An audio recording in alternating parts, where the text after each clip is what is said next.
Wake up! Wake up! Wake up!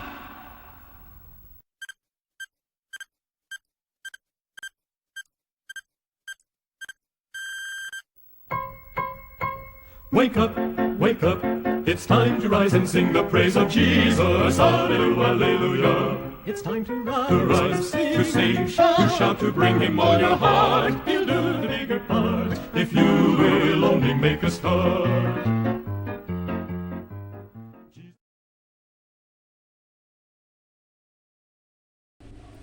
To continue the routine that God has instituted for all His children every morning, let us tune in our hearts again for another 7 minutes with God.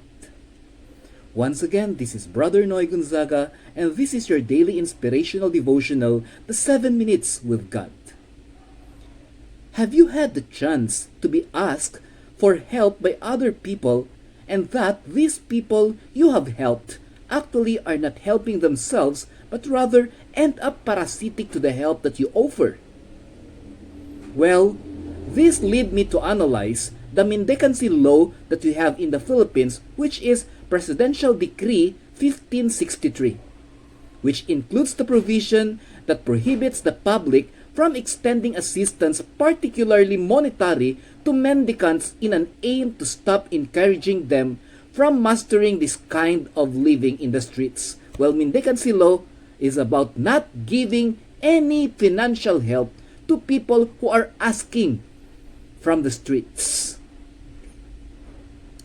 At first, I felt that this is a slur because this is actually not supporting the helping hand policy of the church or the values-based system of our government. But if you will dig deeper into the principles, this law is correct. Let us find out why as we delve deeper into God's words. Let us tune in our minds to 1 Thessalonians 5:11. It says, "Therefore, encourage one another and build each other up, just as in fact you are doing." Well, what is really a help that matters? Are there classifications or generations of the pattern of helping? Or is help color-coded or segregation capable in nature? Well, here is an illustration to underscore the real essence of help that matters. One day, a person knocked at the door of an employed individual, explaining this need for food due to shortage of that basic need. The employed individual immediately picked up 2 canned sardines and placed it in a paper bag, and wished the person better help ahead.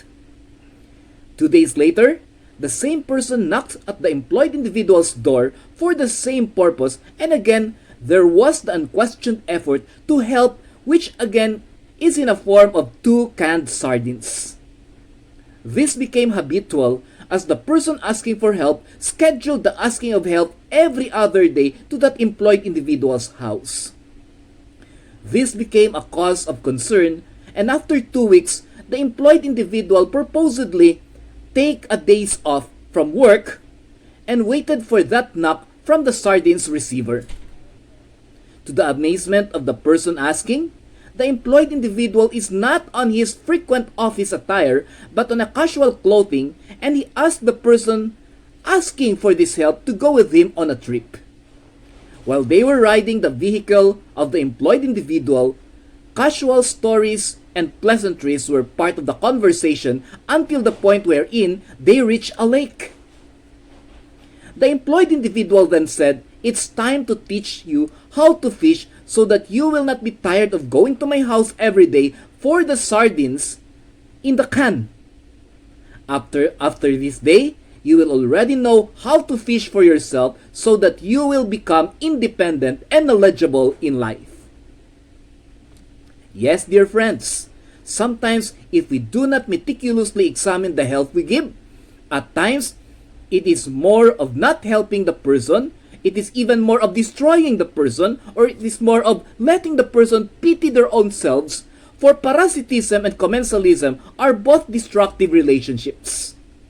What is parasitic relationship? Well, this is total dependence on the help of others. On the contrary, what is commensal relationship? Well, this only benefits the one who is being helped, but not in any way to the person helping. So it's a one-sided helping relationship.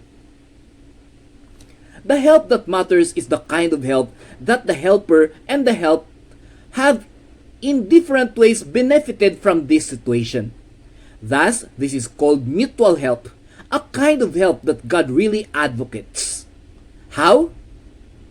God help us and our life is getting great and lovelier while we help God in spreading the good news and the plan of salvation. If you can see, this is mutual, which will someday lead us to a better life situation in heaven with God, the person helping us. Yes, dear friends, the help that matters is the one that reaches the heart and not only the stomach. The one that stays for a long time and not just a patching solution. This is the kind of help that can really touch lives. Today, our world has been challenged with great trials. However, people are still looking at some solutions that are only patching in nature. This is not really the help that matters. What matters most is that we are ready for whatever will happen, for if everlasting life is not with the medications, solutions, vaccines, and implementations of this world, but rather our goals of reaching heaven, where there will be no more mortalities and morbidities that will cause us fear. At this moment, if there is one whose help really matters, he is no other than God. In situations where we really need help, God is always up there. That is why we can always say, "You raised me up."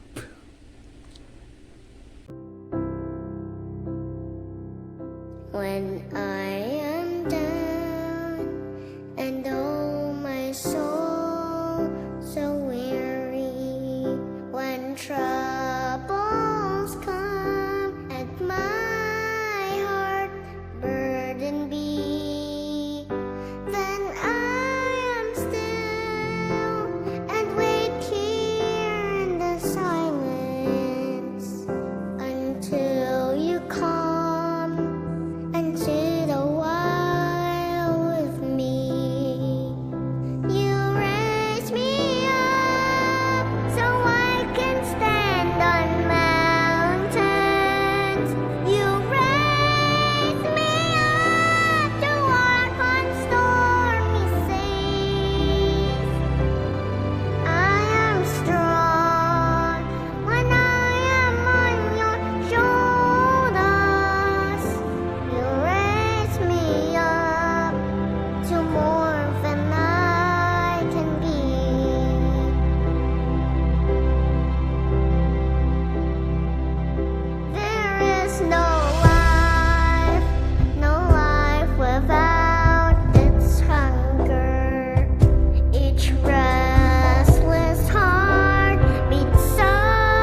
The help that matters is the help that helps the helper and the helped.